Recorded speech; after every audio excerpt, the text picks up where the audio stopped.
Après des débuts de vendange timides, le vendangeoir Arthur Metz de Schaarbergheim tourne désormais à plein régime. Il réceptionne en ce moment près de 4500 bottiges par jour de 150 apporteurs de raisins différents. Chaque vigneron, 2 jours ou 3 jours avant sa récolte, va devoir s'inscrire pour apporter son raisin. Alors c'est quelque chose qui semble peut-être un petit peu fastidieux, mais en tout cas en termes d'œnologie c'est quelque chose de très très important parce qu'en fait ça va me permettre de donner un programme de remplissage des pressoirs et de pouvoir remplir les pressoirs le plus rapidement possible pour éviter tous les phénomènes d'oxydation, de macération non souhaités et non souhaitables pour l'élaboration des créments. Donc en fait c'est toute une machine qui se met en place 2 jours ou 3 jours avant la date de la récolte où les vignerons, chacun leur tour, vont prendre rendez-vous auprès d'une secrétaire tout simplement pour dire voilà je viens tel jour à telle heure pour apporter mon raisin avec un volume bien précis. En fonction de la capacité du pressoir, en fonction de la capacité du vendangeoir, on va lui proposer soit on va lui accepter l'heure, ou bien on va lui proposer de décaler son apport de façon à caler dans notre programme. Arthur Metz est un négociant et élaborateur appartenant au groupe Grand Chai de France. La maison produit entre 14 et 15 millions de bouteilles par an, dont 60% de créments et le reste en vin tranquille.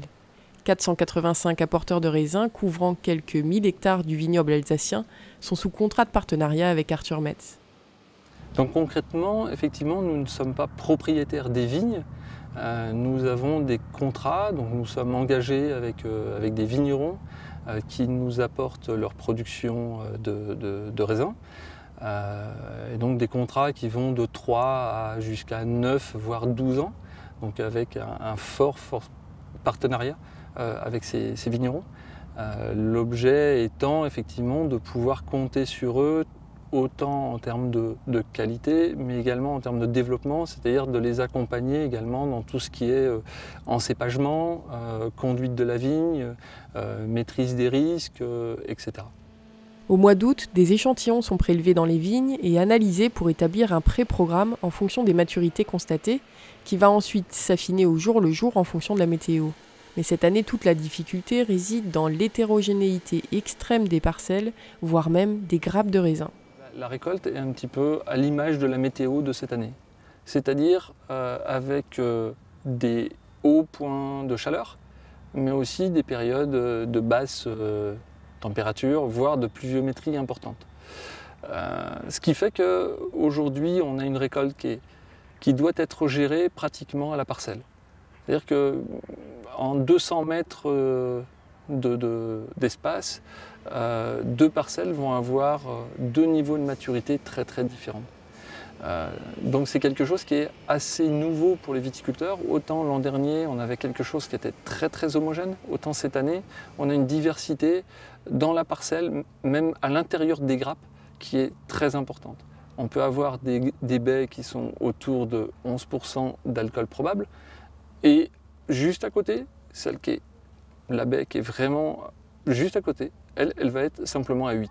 Les anciens vignerons se souviennent pas d'avoir connu une diversité aussi importante. Donc je pense que c'est vraiment la signature de l'année. Ce côté, cette dualité entre les coups de chaud qu'on a eu, comme il y a encore 10 jours où il faisait 35 degrés et on respirait plus, et des périodes au mois de début juillet où il faisait 15 degrés et on ressortait les pulls.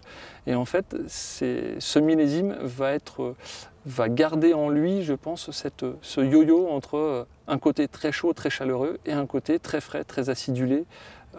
Donc voilà, pour moi, c'est vraiment ça que je retiendrai, en tout cas pour le moment du millésime. Arthur Metz dispose de 4 vendangeoirs répartis du sud au nord du vignoble, à Colmar, Epfic, Bar et Schaarbergheim, et son principal site de vinification et mise en bouteille se situe à Marlenheim, le siège de l'entreprise. Les raisins réceptionnés en général au plus près peuvent rejoindre un autre site dans le but d'être pressurés pour des cuvées spécifiques. La maison revendique la signature Arthur Metz, une signature composée de différentes marques. Sur le 1904, on va aller chercher la complexité aromatique, la finesse, la maturité aromatique et une certaine notion de l'élégance au niveau de la bulle. Le crément Ice, lui, c'est un crément qui est beaucoup plus, on va dire, festif, qui est beaucoup plus fruité, qui doit être beaucoup plus généreux.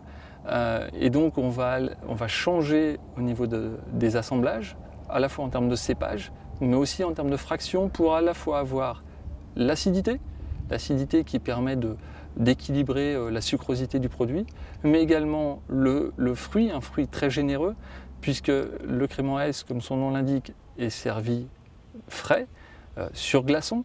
Et donc pour pouvoir avoir une belle révélation aromatique, obligatoirement, il faut qu'on travaille un produit qui soit naturellement très généreux. Forcément, lorsqu'on est négociant, on achète des raisins.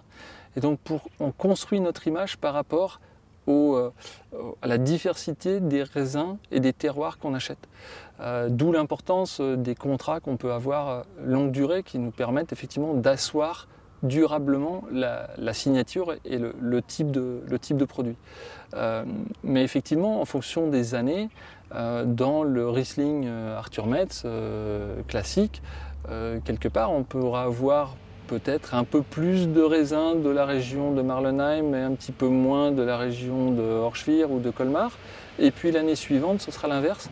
Pourquoi? Tout simplement pour garder la même signature, la même typicité aromatique. Autre site, autre organisation, mais même groupe. Le domaine viticole de Colmar a intégré les Grands Chais de France en 2011. Il emploie une dizaine de personnes entre les vignes, la cave et le caveau. À côté des pressoirs qu'il réserve aux apporteurs de raisins Arthur Metz, il vendange et vinifie ses propres parcelles de vignes. Le domaine viticole de Colmar, c'est un domaine qui exploite aujourd'hui 24 hectares de vignes qui sont répartis sur la commune de Colmar, Wettolsheim, Egisheim, Winsenheim et Ingersheim. Donc des vignes en plaine et des vignes en coteaux. Et donc le domaine exploite aussi le vignoble des Hospices civils Louis Pasteur, qui sont 4,5 hectares de vignes aussi sur Colmar. Ici, le crément concerne moins de 10% des bouteilles produites. Mais nouveauté cette année, le crément chardonnay, qui vient compléter la gamme existante des créments Riesling, créments Pinot et créments rosé du domaine viticole de la ville de Colmar.